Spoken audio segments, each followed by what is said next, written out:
Андрюха, у нас труп. Возможно, криминал. Погоним. А чё, кого убили-то?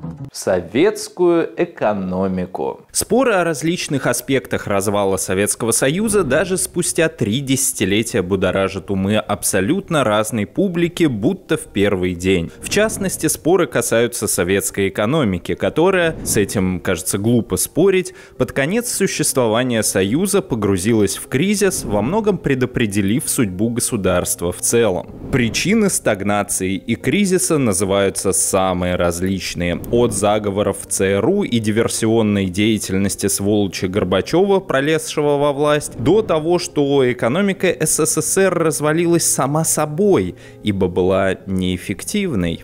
Советская экономика была нежизнеспособна в целом. Но, как вы, наверное, понимаете, причины и процесс гибели советской экономики куда глубже и запутаннее, и, кстати говоря, интереснее.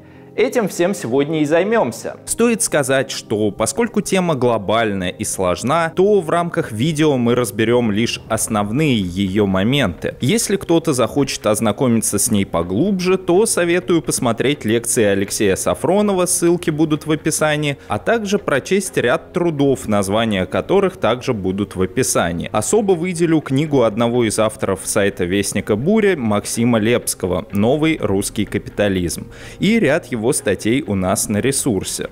Итак, меня часто упрекают в том, что я идеализирую советскую систему. Но сегодня время поговорить о многих провалах, случайных, намеренных, всяких. Да пребудут с нами рептилоиды и невидимая рука рынка. Поехали!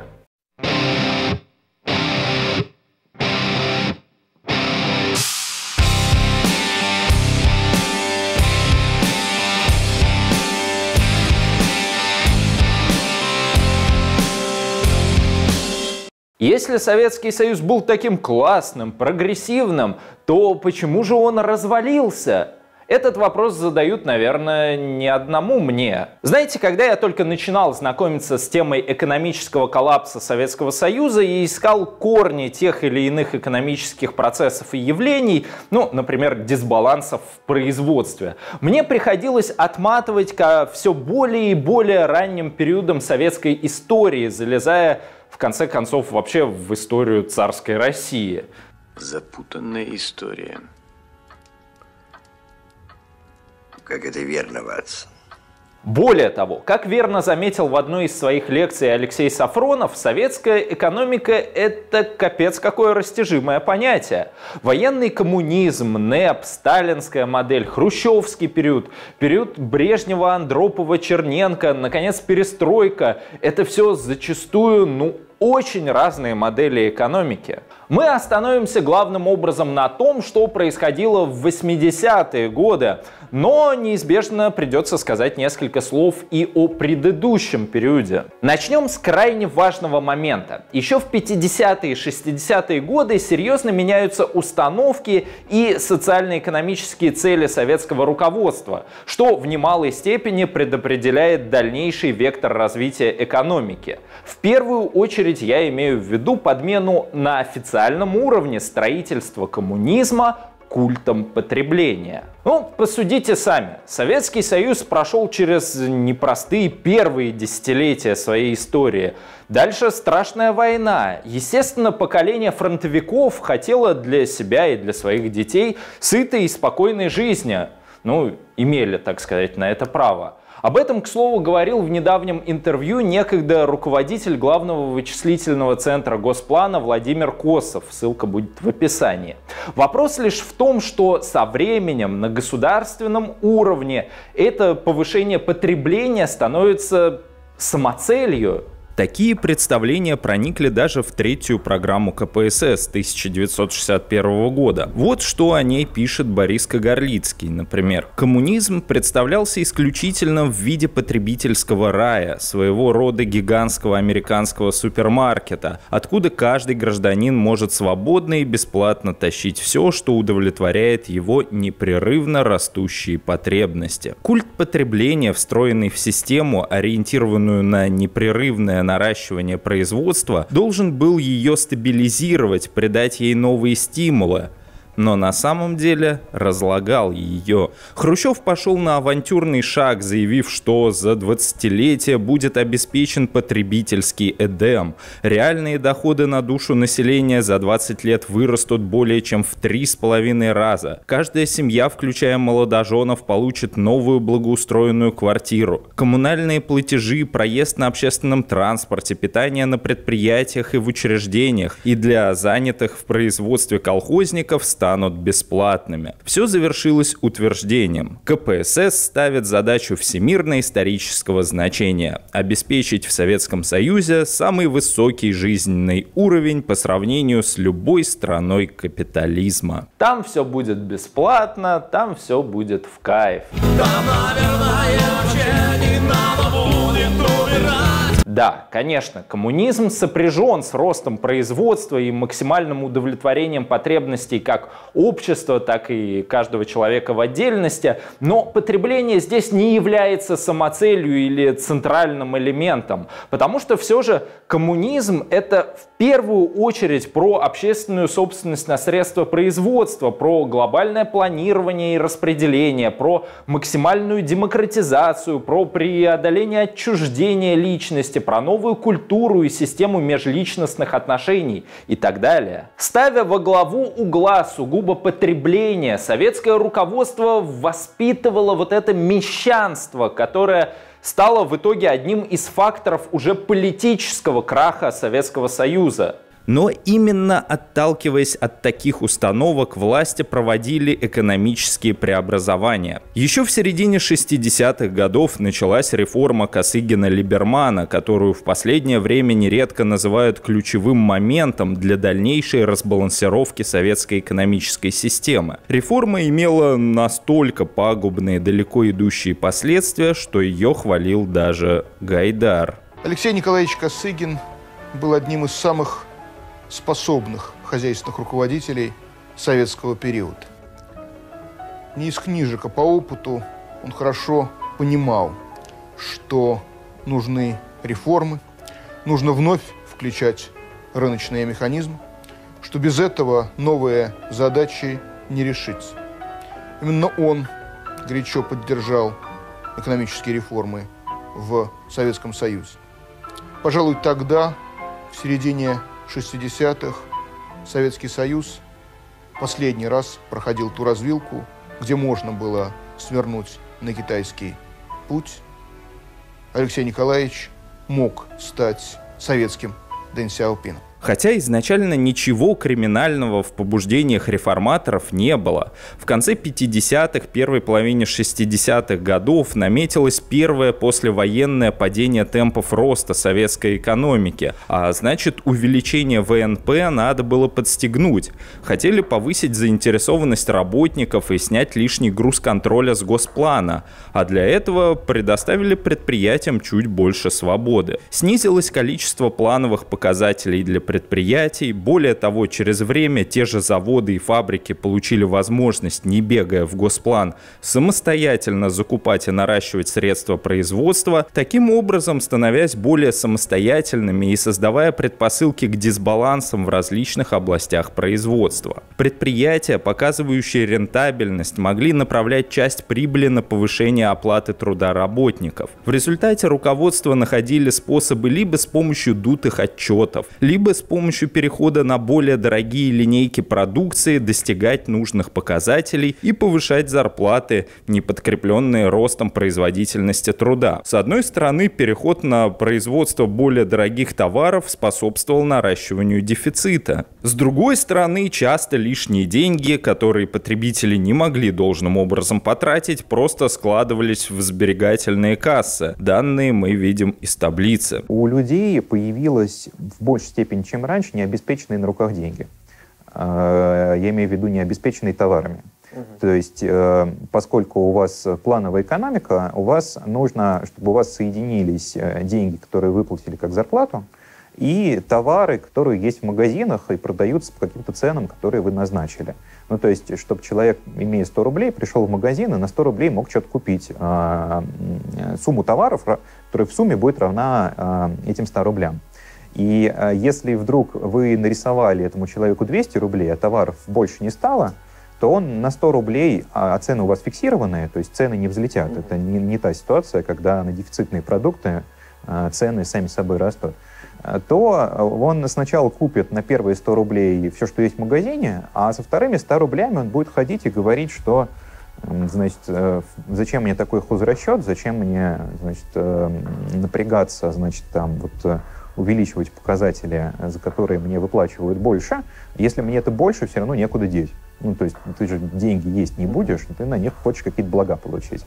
Обратите внимание и на другую таблицу. Из нее видно, что еще одно последствие косыгинских реформ было следующим. Чем дальше, тем больше прибыли шли не в государственную казну, а оседали в предприятиях. Более того, заметьте, что все больше и больше денег отпускается в фонд стимулирования, то бишь на премии и прочее. И все меньше денег идет на капиталовложения, на обновление производства. Многолетний председатель Госплана Байбаков писал в своих воспоминаниях: в чем же причина неудачи реформы 1965 года? Причина, я считаю, не единственная. Прежде всего, неправильно был решен вопрос о разграничении функций государства, его центра с одной стороны, министерств и республик с другой. На практике это привело к тому, что средства, доходная часть бюджета ушли на предприятия, а расходы оставались за государством. Короче говоря, хотели как лучше, но получилось что-то как-то не очень. И это еще нужно учитывать, что реформы не были доведены до конца и частично были повернуты вспять в конце 60-х, начале 70-х годов.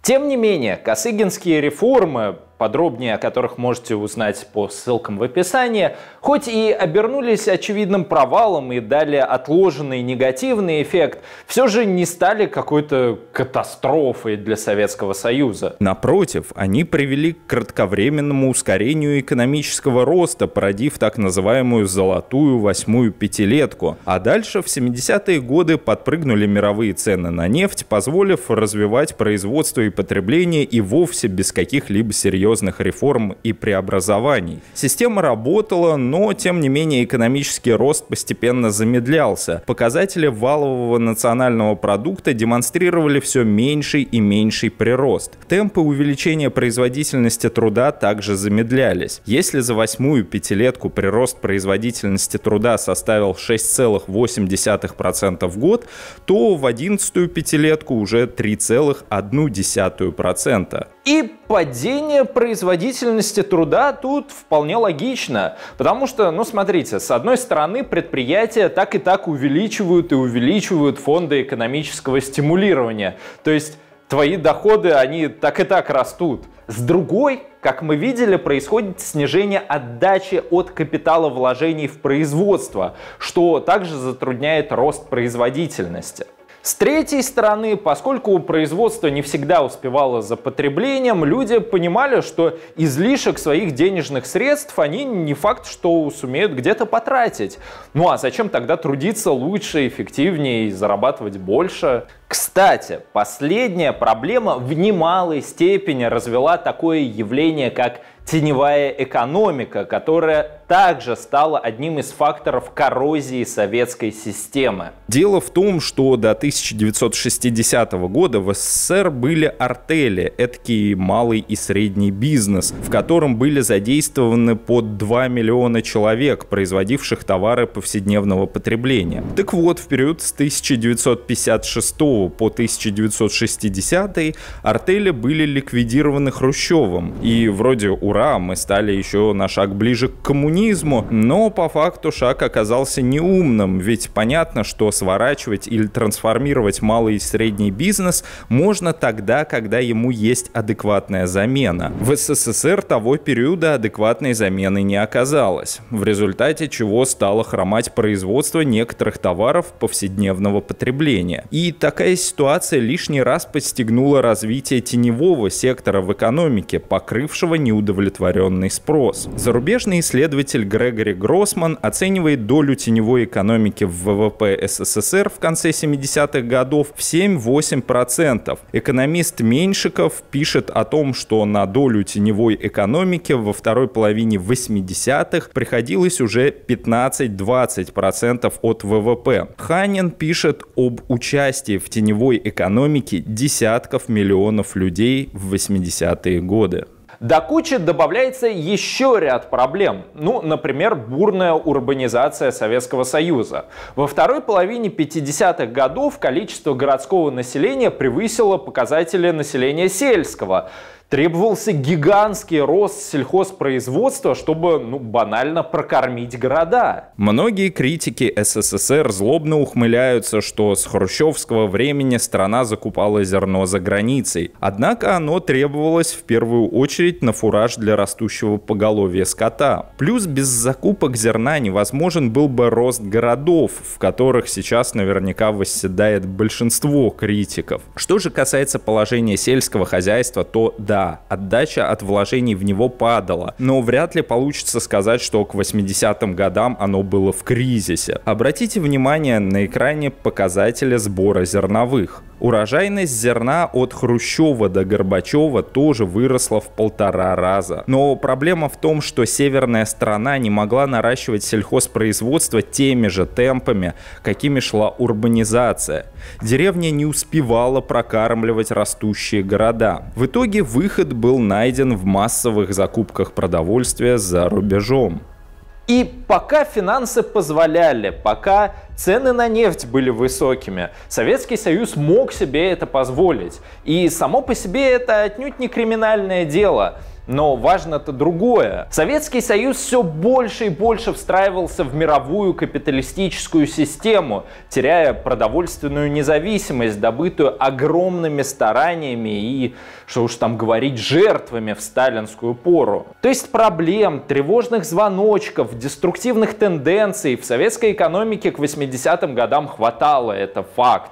Но все же нельзя считать ее на момент даже 1985 года обреченной и неспособной на устойчивое развитие. Даже из приведенных ранее данных мы видим, что экономический рост, конечно, замедлялся, но он все же был, равно как и рост производительности труда. Была научная, техническая база хозяйства и так далее. Как отмечает Ханин, объективно оценивая состояние советской экономики в середине 80-х годов, можно сделать вывод, что имелись реальные возможности преодолеть застой и надвигавшийся экономический кризис. Но для этого требовалось, опираясь на сильные стороны советской экономики, на основе объективного экономического анализа и оценки состояния общества, выработать продуманный план преодоления кризисных явлений. И если брать период до середины 80-х годов, то тут в экономических преобразованиях были провалы, глупости, противоречия, но вряд ли было такое целенаправленное вредительство. А вот с середины 80-х тут уже ситуация становится сложнее. Чтобы понимать смысл дальнейших преобразований в советской экономике, нужно понимать факторы, которые их подталкивали. С одной стороны, это блок проблем, которые я уже обозначил. Замедление экономического роста, замедление роста производительности труда, все большая концентрация денежных средств на уровне предприятий, все меньшее поступление их в государственную казну, разбалансировка спроса и предложения, потеря продовольственного суверенитета, разрастание теневого сектора в экономике и так далее, и так далее. Но, с другой стороны, нужно учитывать и перерождение партийной номенклатуры. Еще года 1,5 назад у нас выходило видео, где в общих чертах рассматривался процесс вырождения политической элиты СССР, ее обуржуазивания и роль в финальном крахе страны. Ссылки на ролик будут на экране и в описании. К середине 80-х годов в руководстве КПСС оформились 3 группы. Первая, лидером которой был Лигачев, сначала заведующий организационно-партийной работой ЦК, а затем секретарь ЦК КПСС, старалась удержать СССР на рельсах плановой экономики. Эту группу называли консерваторами, и четкого плана у нее не было. Противоположную группу, так называемых демократов, возглавляли первый секретарь Московского горкома КПСС Ельцин и заведующий отделом пропаганды секретарь ЦК КПСС по идеологии, информации и культуре Яковлев. Они склоняли партию к рыночным преобразованиям. Ну а посередине с позицией «и вашим, и нашим» располагался свежеиспеченный генеральный секретарь ЦК КПСС Горбачев. Причем не надо думать, что Ельцин и Яковлев вот так вот прямо в лоб заявляли о необходимости полной реставрации капитализма в СССР.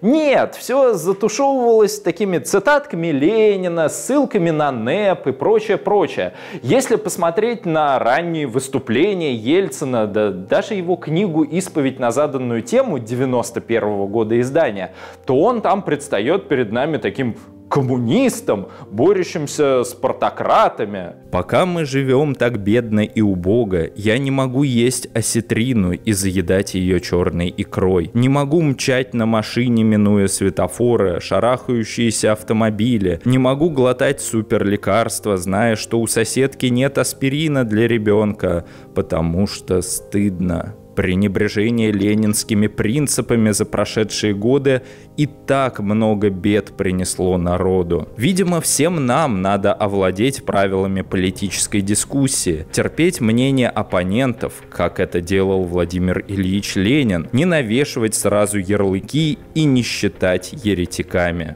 Но за всей этой риторикой и, мягко говоря, спорными интерпретациями Ленина стоял интерес присвоения партноменклатурой народных богатств, народных предприятий и выход на новый уровень достатка и влияния. Горбачев, который лавировал между консерваторами и демократами, медленно, но верно реализовывал интересы более активной и организованной части, стремившейся к рынку. В рамках политики ускорения по факту начался поэтапный демонтаж плановой экономики. Стоит сказать, что роль Горбачева в дальнейших событиях, конечно, значительна, но, по сути, первые серьезные шаги по разрушению единой плановой экономики, если не считать косыгинские реформы, начались еще при Андропове и особенно при Черненко. Так, в начале 1985 года Совет министров СССР принял постановление номер 97, которым отправлял гигантское предприятие АвтоВАЗ на вольные хлеба, дав большую свободу и возможность распоряжаться почти половиной чистой прибыли. Директора АвтоВАЗа Петра Кацуру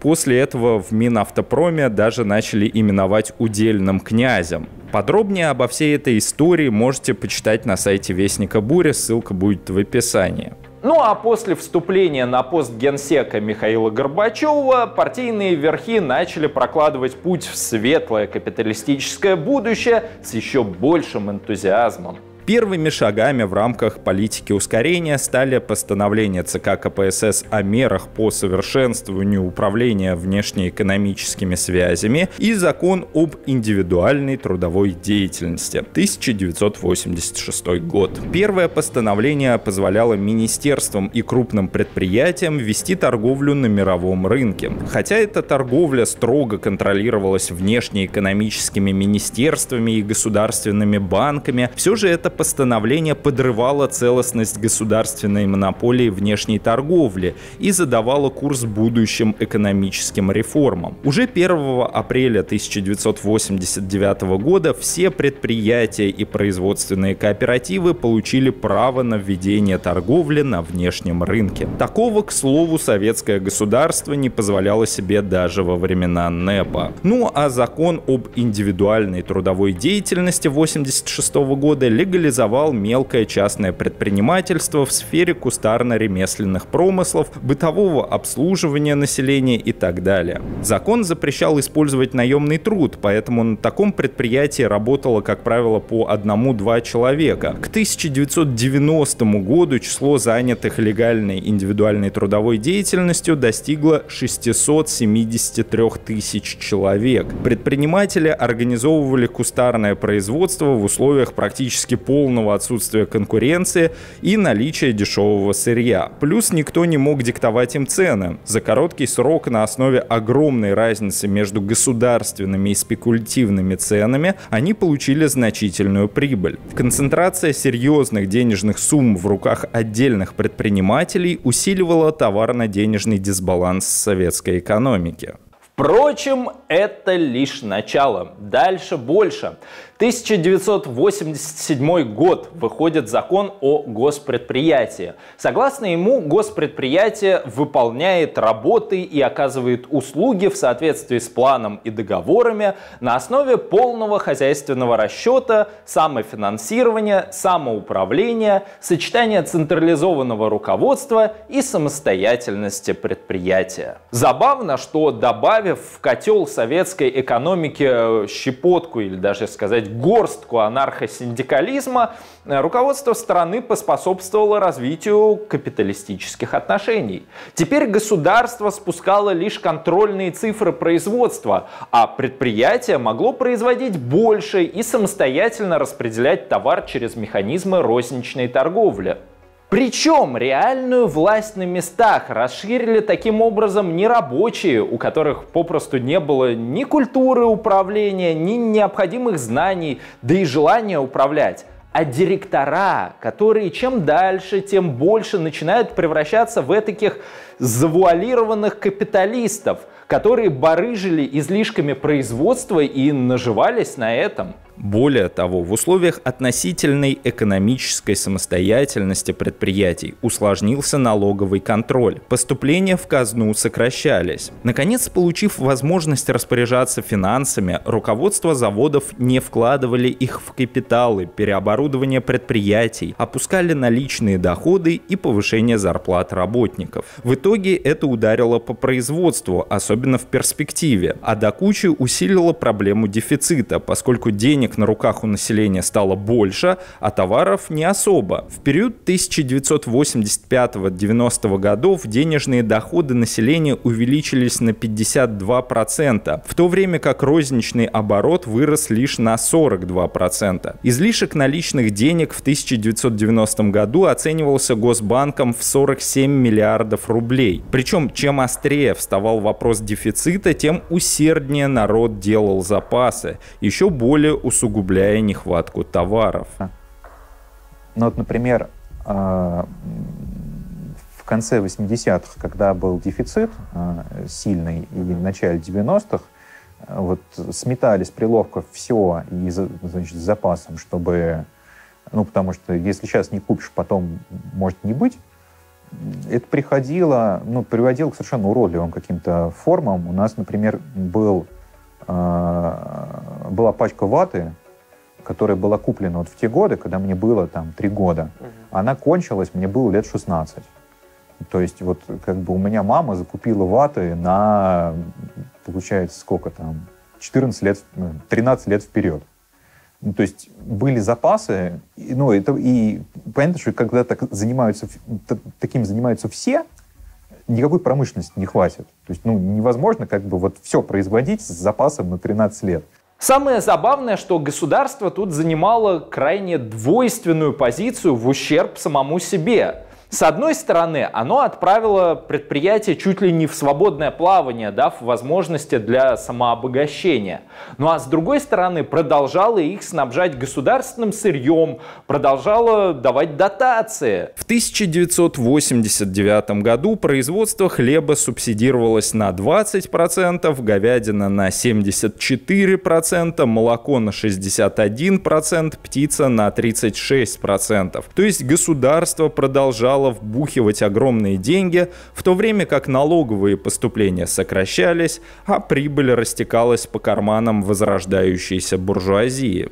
И если бы все это было, просто досадными ошибками, глупостями, то еще в 1987 году власти бы свернули подобные реформы, как-то замяли, переиграли и так далее. Но нет, шоу только начиналось. 1988 год. Закон о кооперации. Этот закон фактически санкционировал существование частного предпринимательства в потребительском секторе советской экономики. И если вы думаете, что советские бизнесмены начали создавать инновации, начали креативную деятельность, ведь именно так любители рынка обычно представляют себе предпринимателей, то вы жестоко ошибаетесь. Новый советский бизнес начал активно наживаться на советской же государственной индустрии и промышлять банальными спекуляциями. Кооперативы, как правило, создавались при государственных предприятиях. Таковых было 4/5 от всех кооперативов. Госпредприятия были вынуждены продавать свою продукцию по фиксированным ценам. Кооперативы же, в свою очередь, могли обходить этот закон и перепродавать продукцию фабрик и заводов по спекулятивным ценам. Этим воспользовалась администрация, которая через кооперативы перепродавала сырье и продукцию своих предприятий. Таким образом, большинство кооперативов попросту паразитировали на государственной промышленности, используя сложившуюся разницу в ценах для извлечения огромной прибыли. К концу 1988 года в кооперативах было занято 1 миллион 400 тысяч человек, а в 1991 году в их деятельности участвовало уже около 6 миллионов человек, в среднем 25 человек на одном предприятии. Именно там будущие олигархи сколачивали свои первые капиталы, на основе которых впоследствии вырастут финансовые империи. Вот краткие биографии некоторых будущих олигархов. Абрамович, начав трудовую биографию как рабочий, в 1987-89 годах механиком Су-122 Треста Мосспецмонтаж. В конце 80-х приобрел кооператив «Уют», официальная деятельность которого заключалась в производстве игрушек из полимерных материалов. Усманов в 1987 году в Раменском учредил кооператив «Агропласт», который занимался производством полиэтиленовых пакетов на базе Раменского завода «Пластмасс» в Московской области, а также до 1993 года поставками табака. Фридман, 1988 год. Он организовал кооператив «Курьер», специализировавшийся на мытье окон. В 1989 году он совместно с Кузьмичевым, Ханом и Алфимовым, от фамилии которого и появилось название, создал и возглавил компанию «Альфа Фото», занимавшуюся продажами фотоматериалов, компьютеров и копировального оборудования. Гусинский в 1986 году вместе с приятелем Борисом Хаитом создал кооператив «Металл», который производил различные предметы от медных браслетов и женских украшений до металлических гаражей. В 1988 году Гусинский организовал кооператив «Инфекс», который занимался финансовыми и правовыми консультациями, а также политическим анализом по заказу клиентов, в основном иностранных. Примечательно, что новый советский бизнес вызревал зачастую под эгидой комсомола. В 1987 году под крылом ВЛКСМ были созданы Центры научно-технического творчества молодежи. Звучит благочинно, я бы сказал так, по-советски. Но именно организации НТТМ взяли на себя под маской экономической инициативы молодежи функции скупки и перепродажи иностранных товаров, обналичивания средств научно-исследовательских институтов, занимались валютными спекуляциями. Они скупали доллары по 58-60 копеек по официальному курсу, а продавали по рыночному курсу в 18 рублей. Вот это я понимаю. Комсомольцы. А ведь начиналось все под благозвучные речи о необходимости демократизации, дебюрократизации комсомола и проявлении частной инициативы. Вот где настоящий, поешь, махровый бюрократизм в комсомольской работе. А ребята ждут живой работы, ребята ждут самостоятельности. Хотят, чтобы им поверили, хотят, чтобы им дали доброе большое дело, крупное, серьезное. Они на производстве, да, свое слово и дело скажут. и в быту, понимаешь, и порядок в общежитии наведут. Да-да, Борис Николаевич, а еще наварят миллионы, возродят капитализм и доломают экономику. Как вы понимаете, государство открыло идейным и, разумеется, чистым в своих побуждениях комсомольцам возможность для самого грязного даже по капиталистическим меркам навариванием бабла. В 1990 году в стране действовало уже 600 центров НТТМ и 17 тысяч молодежных кооперативов, объединявших 1 миллион человек. Исследовательница Крыштановская писала: «Комсомольская экономика – это детище советской номенклатуры, стало питательной почвой, на которой взошли ростки нынешней российской буржуазии». Что же не хватает сегодня комсомолу? Не хватает революционных действий. Сейчас в нашей стране такая обстановка, которая, и сами планы, и сами, так сказать, решения съезда, они требуют революционных действий. На волне кооперативов в 1989 году в СССР появляется первый открытый и публичный миллионер – Артем Тарасов. Нет, не тот, о котором некоторые подумали. Тарасова любят журналисты. Он называет себя честным бизнесменом. Когда его предприятие прикрывается на время проверки госорганами, оказывается, что ничего противоречащего законам он не совершал. Теперь просто можно наживать капиталы. Вскоре миллионер Тарасов станет народным депутатом РСФСР. Дадим же слово самому товарищу депутату. Мы понимали, что наша деятельность приносит определенный вред. Мы убивали хозяйственную систему СССР. Потому что как только кооператор приходил на предприятие, он занимал лучший кусочек цеха, к нему уходили лучшие инженеры, он перетягивал к себе лучшие виды сырья и лучшие технологии, и в итоге этот маленький кусочек процветал, а весь завод загнивал. И вот такие люди становились, не без помощи СМИ, подконтрольных Александру Яковлеву, героями того времени. Иронично. И тут нужно было добить как-то красиво, так по-крупному. И верховная власть это сделала. Мы знаем о масштабной ваучерной приватизации 1992 года, но мало кто слышал о скрытой приватизации, которая началась в 1989 году. Во-первых, целые министерства стали преобразовываться в компании, которые поначалу управлялись госчиновниками. Многие помнят Виктора Черномырдина на посту премьер-министра. Или у кого-то в памяти он отложился как говоритель эпичных фраз ртом. Типа «хотели как лучше, а получилось как всегда», «ну ж, однако что ж» и другие. Но именно этот персонаж, который через несколько лет будет причастен к расстрелу Белого дома, в 1989-м преобразовал целое министерство газовой промышленности в концерн «Газпром». Параллельно происходило разделение банковской системы СССР на отдельные банки, а Госснаб разделялся на торговые дома и биржи. То есть шла целенаправленная работа по дезинтеграции, разбалансировке советской экономики, созданию таких условий, при которых плановые механизмы просто переставали адекватно работать. И это ухудшило экономическое положение внутри страны, но было выгодно для нарождающейся буржуазии и олигархии. С одной стороны, для народа все это казалось таким показателем неэффективности планового хозяйства, хотя, как мы видим, проблема-то была не в плане, а в его ликвидации. С другой стороны, оформлялся и креп новый слой бизнеса, который был заинтересован в полном разрушении советской экономической системы и дальнейшем курсе на рыночные реформы.